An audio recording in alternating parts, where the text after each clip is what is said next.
Hello, Medicos. This is Aishwarya Pandey, and welcome to my channel Homeo Girl.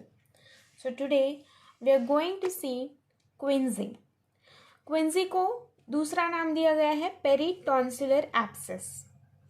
क्या है क्विंजी? पेरीटॉन्सिलर abscess.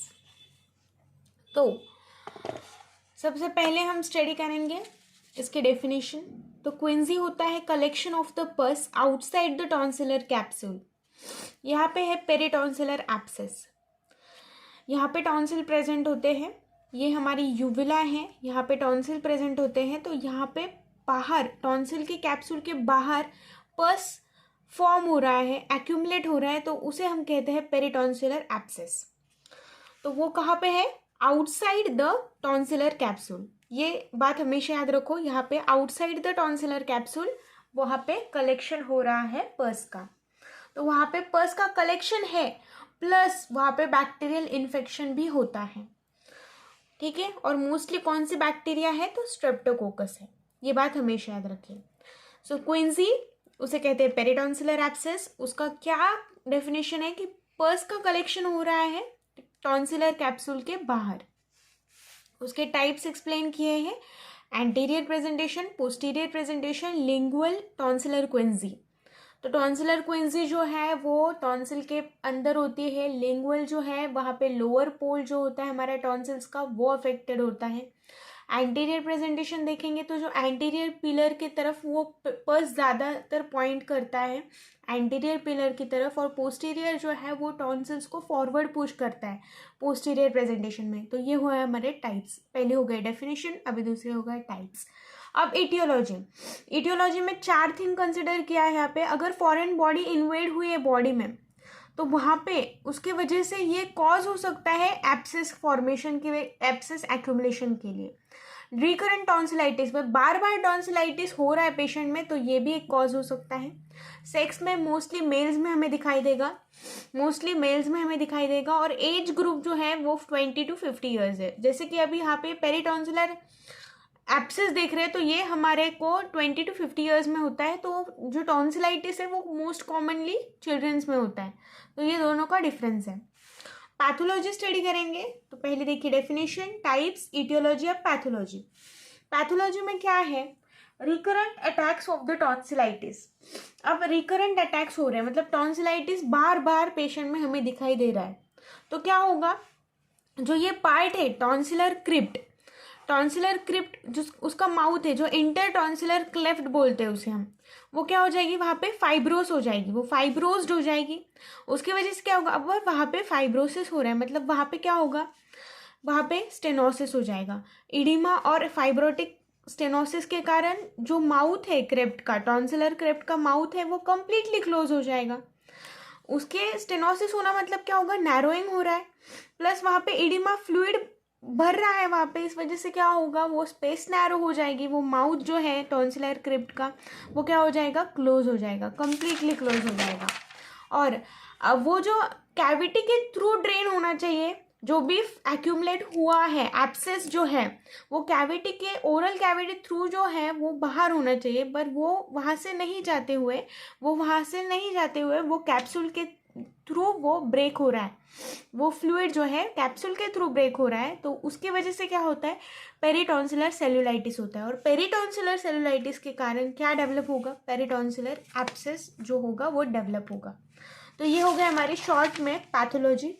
सबसे important, बहुत ज़्यादा अटैक हो रहा है मतलब बार बार टॉन्सिलाइटिस का अटैक हो रहा है. तो माउथ जो है टॉन्सिलर क्रिप्ट का, उसे इंटर टॉन्सिलर क्लेफ्ट भी बोलते हैं, वो क्या हो जाएगा? फाइब्रोज हो जाएगा. फाइब्रोज हो रहा है वहाँ पे इडिमा और फाइब्रोसिस, जो फाइब्रोटिक स्टेनोसिस के कारण क्या हो गया? वो माउथ जो है क्रिप्ट का वो क्या हो जाएगा? कंप्लीटली क्लोज हो जाएगा.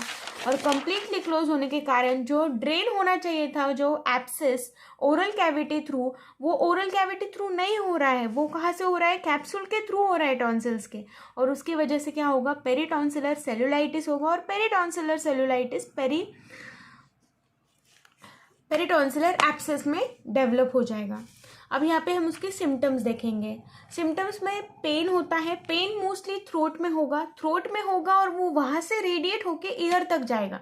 कुछ भी हम स्वैलो करने की कोशिश करें तो वहाँ से वो पेन क्या हो जाएगा, एग्रीवेट होगा, मतलब वो पेन और बढ़ेगा। कुछ भी स्वैलो करने जाएगा तो पेन एग्रीवेट होगा। ट्रिस्मस मतलब क्या है कि वहाँ पे हमारा माउथ ओपन होने में हमें डिफिकल्टी फील होगी, सलाइवेशन भी इंक्रीज हो जाएगा, स्पीच में भी रैटलिंग साउंड आएगी सलाइवा की। जब भी हम कुछ बोलने की कोशिश करें, जो वो पेशेंट है वो बोलने की कोशिश करे तो वहाँ पे रैटलिंग साउंड उस पेशेंट को आएगा। और कॉन्स्टिट्यूशनल सिम्टम बाकी इसके अलावा कौन से सिम्टम प्रेजेंट हो सकते हैं, तो वहाँ पे मैलियस हो सकता है, फीवर हो सकता है, बैक एक, सो पूरे बॉडी एक हो सकता है। तो ये डिपेंड करता है कि सिवियरिटी क्या है इन्फेक्शन के। सो पहले हमने देखा definition, types, etiology, pathology, symptoms. अब साइंस। तो साइंस में सबसे पहले है एंटीरियर पिलर। जो एंटीरियर पिलर वो एक पार्ट है टॉन्सिलाइटिस में। टॉन्सिलर एब्सेस में जो एंटीरियर पिलर जो होता है वहाँ पे रेडनेस और स्वेलिंग आती है, उसके नाम में ही है। टॉन्सिलाइटिस देख रहे हैं हम, क्विंसी देख रहे हैं, तो उसमें क्या होता है, स्वेलिंग एंड रेडनेस तो होगा ही। टॉन्सिल जो हो गए, अभी हम टॉन्सिल्स को देखेंगे तो टॉन्सिल जो है वो कंजेस्ट हो जा रहे हैं, मतलब उसकी साइज क्या हो रही है, कम हो रही है, और वो एब्सेस के कारण वो कम हो रही है। एब्सेस क्या कर रहा है, उसे डाउनवर्ड पुश कर रहा है, उस टॉन्सिल्स को क्या पुश कर रहा है, डाउनवर्ड पुश कर रहा है। ये एब्सेस की वजह से टॉन्सिल जो है वो डाउनवर्ड पुश हो रही है। यूविला जो है वो डेविएट हो रहा है, उसके जो पोजीशन यहाँ पे होनी चाहिए वो डेविएट होके वहाँ पे जा रही है, अपोजिट साइड में जा रही है। तो ये यूविला में देखा। जैसे हैलिटोसिस दिखता है, सर्वाइकल लिम्फेडेनाइटिस हमें वहाँ पे दिखाई देगा। रप्चर, अगर हमने इस कंडीशन को ट्रीट नहीं किया तो क्या हो सकता है, तो ये कंडीशन की वजह से वहाँ पे वो एब्सेस का रप्चर हो सकता है, वो एब्सेस। अब हम डिफरेंशियल डायग्नोसिस में क्या देखेंगे, तो एक्यूट टॉन्सिलाइटिस भी हो सकता है। वो डिफरेंशियल डायग्नोसिस में हम डायग्नोस कर सकते हैं कि वो टॉन्सिलाइटिस भी हो सकता है, या तो रेट्रोफेरेंजियल एब्सेस या पैराफेरेंजियल एब्सेस है, या मैलिग्नेंसी भी हो सकती है टॉन्सिल की। तो ये हमने एक डिफरेंशियल डायग्नोसिस में देखा। फिर कॉम्प्लिकेशंस में हमें क्या दिखाई देगा, तो पैराफेरेंजियल एब्सेस हो सकता है, लोकल वेन थ्रोम्बोसिस मतलब क्या हो गया है, कुछ ऑक्लूड हो गया है, वो वेन जो है उसका जो फ्लो है वो ऑक्लूड हो गया है। तो वो कौन सी वेन है, तो इंटरनल जुगुलर वेन है। सेप्टिसेमिया है, सो सेप्टिसेमिया में क्या होगा, थ्रोम्बोफ्लेबाइटिस के कारण सेप्टिसेमिया ये कंडीशन हो सकती है। हेमरेज है तो इंटरनल कैरोटिड आर्टरी, ये क्यों होता है, नेक्रोसिस हो रहा है उसका, इस वजह से होता है। सुप्राग्लॉटिक एडिमा, वहाँ पे एडिमा है, एडिमा फ्लूइड वहाँ पे एक्यूमुलेट हो रहा है, इसकी वजह से भी ये कॉम्प्लिकेशंस में आ जाता है। तो ये पेरीटॉन्सिलर एब्सेस के कॉम्प्लिकेशंस हैं।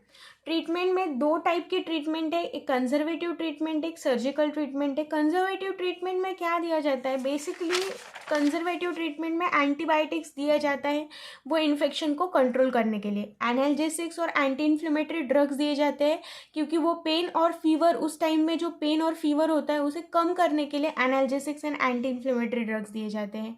और पेशेंट की ओरल हाइजीन को मेंटेन किया जाता है। एडिक्वेट हाइड्रेशन, पेशेंट का एडिक्वेट हाइड्रेशन को भी मेंटेन किया जाता है। और सर्जिकल में हमें इंसिजन करना है, ड्रेनेज करना है, हम एस्पिरेशन भी कर सकते हैं उस एब्सेस का, और एस्पिरेशन नहीं हुआ तो हम उसका इंसिजन और ड्रेनेज कर सकते हैं। वहाँ पे इंसिजन डाल के हम वो पूरा फ्लूइड जो है वो ड्रेन आउट कर लेंगे। तो ये हो गया हमारा शॉर्ट में क्विंसी।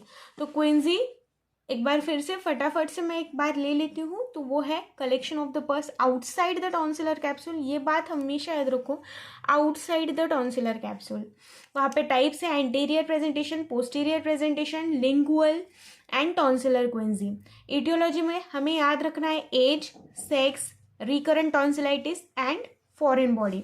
पैथोलॉजी में मैंने एक्सप्लेन किया कि रिकरेंट अटैक्स हो रहे टॉन्सिलाइटिस के, इसकी वजह से माउथ जो है टॉन्सिलर क्रिप्ट का, उसे इंटरटॉन्सिलर क्लेफ्ट बोलते हैं, वो फाइब्रोज हो जाएगा। फाइब्रोज होने के कारण वहाँ पे इडिमा और फाइब्रोटिक स्टेनोसिस के कारण क्या होगा, माउथ जो है क्रिप्ट का वो कम्प्लीटली क्लोज होने वाला है। और instead of draining into cavity, oral cavity में ड्रेन होने के अलावा वो फ्लूइड कहाँ से ब्रेकआउट हो रहा है, कैप्सूल वैसे टॉन्सिल्स के, और उसके वजह से पेरीटॉन्सिलर सेल्यूलाइटिस होगा। पेरीटेंसुलर सेल्यूलाइटिस के कारण वो डेवलप होगा पेरीटॉन्सिलर एब्सेस में। सिम्टम्स में पेन ध्यान में रखना है। सबसे पहले पेन जो होगा वो थ्रोट में होगा, थ्रोट से वो रेडिएट होके ईयर्स में जाएगा। ट्रिस्मस मतलब डिफ़िकल्टी हो रही है माउथ ओपनिंग में, और सलाइवेशन भी इंक्रीज हो रहा है। स्पीच में भी वो रैटलिंग साउंड आती है सलाइवा की। और कॉन्स्टिट्यूशनल सिम्टम्स जो है मैलियस है, फीवर है, पूरा बॉडी एक हो रहा है, तो ये डिपेंड करेगा सीवियरिटी पे। साइंस में एंटीरियर पिलर जो है स्वेलिंग एंड रेडनेस आता है। टॉन्सिल्स जो है वो कंजेस्टेड होने वाले हैं, पुश डाउनवर्ड पुश किए जाएंगे, और यूविला जो है उसकी पोजीशन चेंज हो जाएगी, वो अपोजिट साइड की तरफ पुश किया जाएगा, ये पेरिटॉन्सिलर एब्सेस के कारण। और हैलिटोसिस हो सकता है, सर्वाइकल लिम्फेडाइटिस हो सकता है। अब इन ट्रीट नहीं किया अगर उस पेशेंट को तो रप्चर हो सकता है एब्सेस में। नेक्स्ट इज डिफरेंशियल डायग्नोसिस है तो एक्यूट टॉन्सिलाइटिस हो सकता है, तो मैलिग्नेंसी हो सकती है टॉन्सिल्स की, या रेट्रोफैरिंजियल एब्सेस या पैराफैरिंजियल एब्सेस भी हो सकता है। कॉम्प्लिकेशन में ये सारी चीज़ें दिखाई देती है कि पैराफैरिंजियल एब्सेस हो सकता है, लोकल वेनस थ्रोम्बोसिस हो सकता है, वो कौन सी वेन है, तो इंटरनल जुगुलर वेन है। सेप्टिसेमिया में रिजल्ट फ्रॉम द थ्रोम्बोफ्लेबाइटिस के कारण सेप्टिसेमिया हो सकता है। हेमरेज जो इंटरनल कैरोटिड आर्टरी जो है उसका नेक्रोसिस होने के कारण हेमरेज हो सकता है। और सुप्राग्लॉटिक एडिमा ये भी हो सकता है। ट्रीटमेंट में दो बेसिक ट्रीटमेंट हम देखते हैं, कंजर्वेटिव एंड सर्जिकल। तो कंजर्वेटिव में antibiotics, analgesics and anti inflammatory drugs होते हैं, ओरल हाइजीन मेंटेन की जाती है। और सर्जिकल में हम इंसिजन एंड ड्रेनेज करते हैं, एस्पिरेशन भी कर सकते हैं। So thank you.